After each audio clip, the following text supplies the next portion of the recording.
why I'm going through all of this. A lot of people, when they do their particular training, they do the training and then just call it a day. They refuse, in most cases, or even forget why they did the training and the processes that come together to ensure that the content, the overall experience, or the overall care for the patient or child is done not just by word of mouth, but through evidence base. So we're going to focus on that too. So let's look at number one. It comes on to the observation. Now, in an early childhood setting, you use your eyes, your ears, your nose, skin. So it's your observation that you have to pay keen attention to. A child comes in Tuesday and the child is happy and chirpy and everything. The child comes in on Wednesday, you know, the child is a bit reserved. That should be a big red flag for you in terms of observation.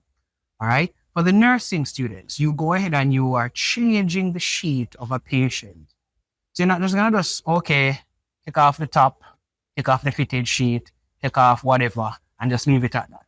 The key aspect is this: you are going to look at the urine if there's urine on it, if there's blood, you're gonna observe. So when it comes on to the observation, using your senses is highly important. When it comes on to observation, it's not just about looking. It's using your sight, sound, using your sense of smell, because and even your touch, your sense of touch. Even for a patient, the skin feels clammy. Why? All right? The skin feels rough. The skin feels dry. Why? So that is one skill set, especially as an early childhood and a nursing practitioner, that you have to use. The next aspect I want to talk to you about is the communication. Now, we all know what communication is defined as. And if I'm going to break it down into simplistic terms, communication is the act of transfer of information. And here's the key thing with communication. I can say something to you, but if you don't decode it, interpret that information, and is able to reply back to me, that is not effective communication.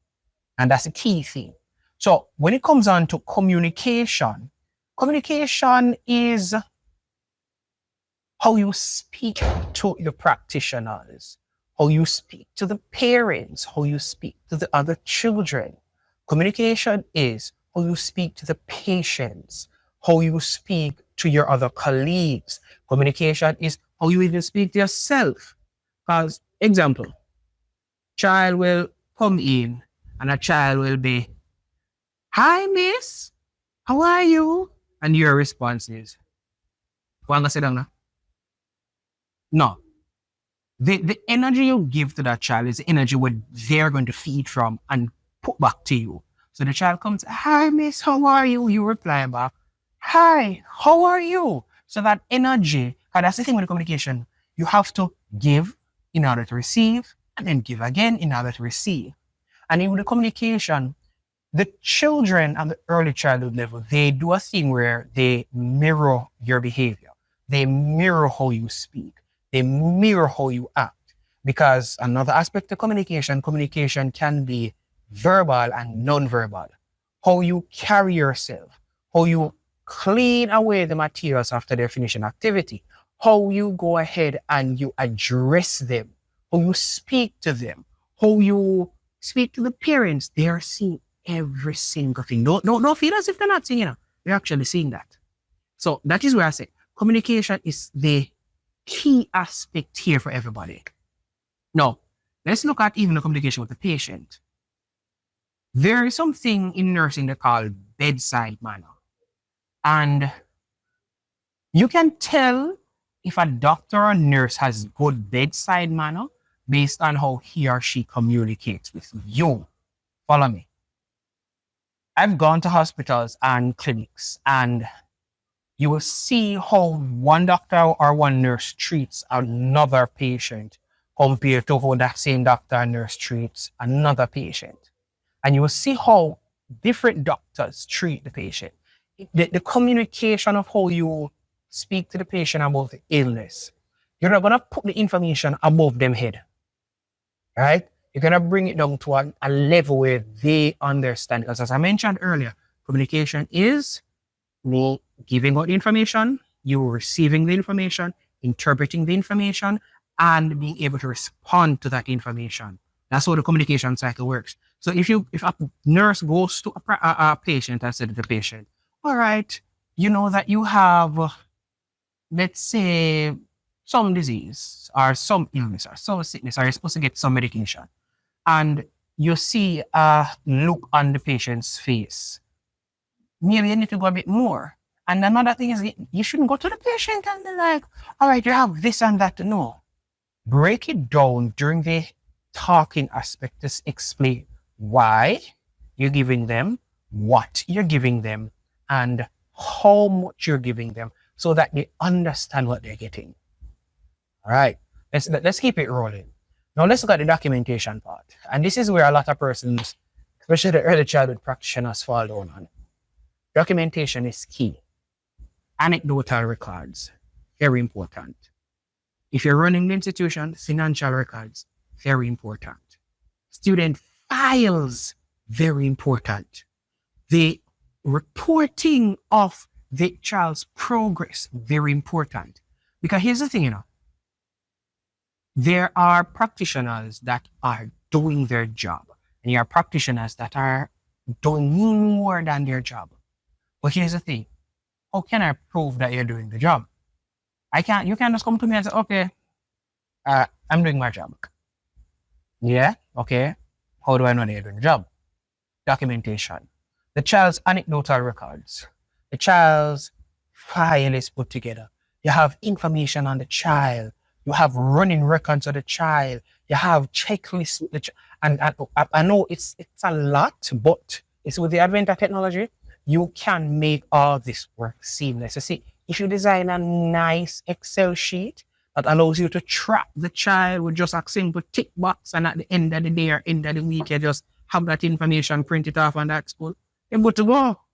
You don't have to be writing every time. You can tick, tick, tick, little notes, little jottings, all of that. Documentation, the lesson plan, the activity plan, documentation. For the nurses, documentation is key. Why documentation is key? We need to know what you gave the patient, what tasks were done to the patient, what activities has the patient taken part in, what medication was given to the patient. Because you see that chart that is given, that chart outlines all the various aspects of that patient's history. And proper documentation will yield proper administration of health services. Leave it at that.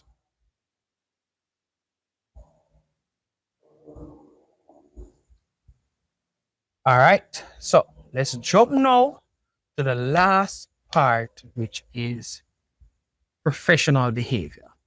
And the aspect of professional behavior I'm going to look on right now is not the whole aspect of, being professional or not. No, it's more of the kindness, the patience, the confidentiality that you must use when interacting with patients and children, depending on the program you're in.